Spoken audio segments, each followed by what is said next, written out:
the Ascension of Jesus Christ.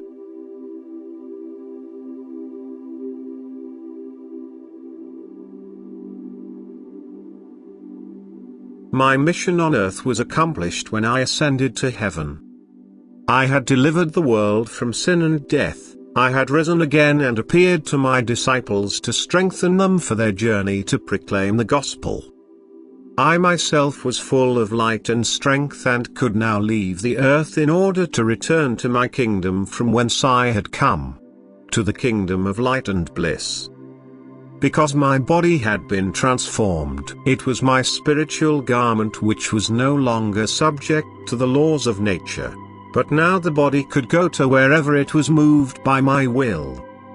Because it was spirit, just like my eternal Father Spirit, which was not tied to a form either but which permeated the entire universe, and thus also myself, Jesus the human being, who had received the eternal deity within himself to give it a human form. This was necessary because it wanted to live amongst people, but the form was still subject to natural law and had to acquire a high degree of maturity first in order to receive the eternal deity. My mission was over now, and testimony of this act of ascension to heaven should be given as well, because it was the culmination. It was evidence for humanity that I had achieved a work of transformation of myself which could be visibly proven. For I disregarded all natural laws when I ascended to heaven, and I surrounded myself with all glory and yet was visible to my disciples. I gave them the strength to behold me, otherwise they would truly have passed away. But only those disciples who were closely connected to me through their love and who thus had the degree of maturity which enabled such vision were allowed to see me.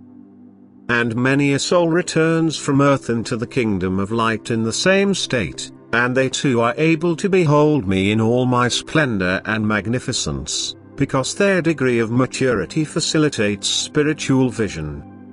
Because they too have no more limitations.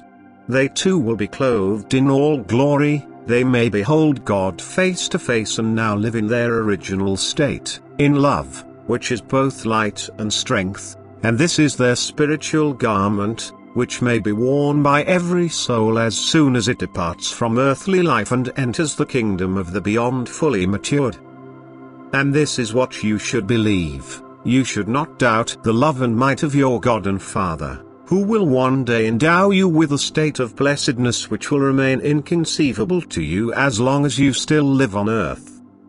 However, I have set you an example of what a human being can achieve by living a life of selfless love and what his fate will be if he has always lived on earth in accordance with my will.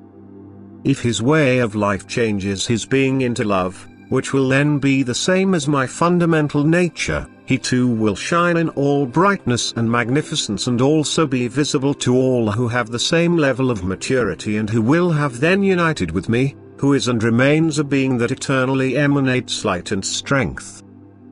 The event of ascension really and truly took place. The human being Jesus gave the last proof of his divinity on earth when he left this earth in a brilliant abundance of light and returned to the kingdom from whence his soul had come. Because he had come from the kingdom of light, he had been with God and he returned to God again, whose child he was and continued to be, with whom he completely merged. Thus, the ascension was the final proof that I was not of this earth but that I had descended from the kingdom of light and glory, which became my goal once more and which eternally will be and remain your goal too, because you also shall return to the light. You shall, through unification with me, be allowed to receive my light and my strength anew and thus rise again and ascend into heaven, into your true home. Amen.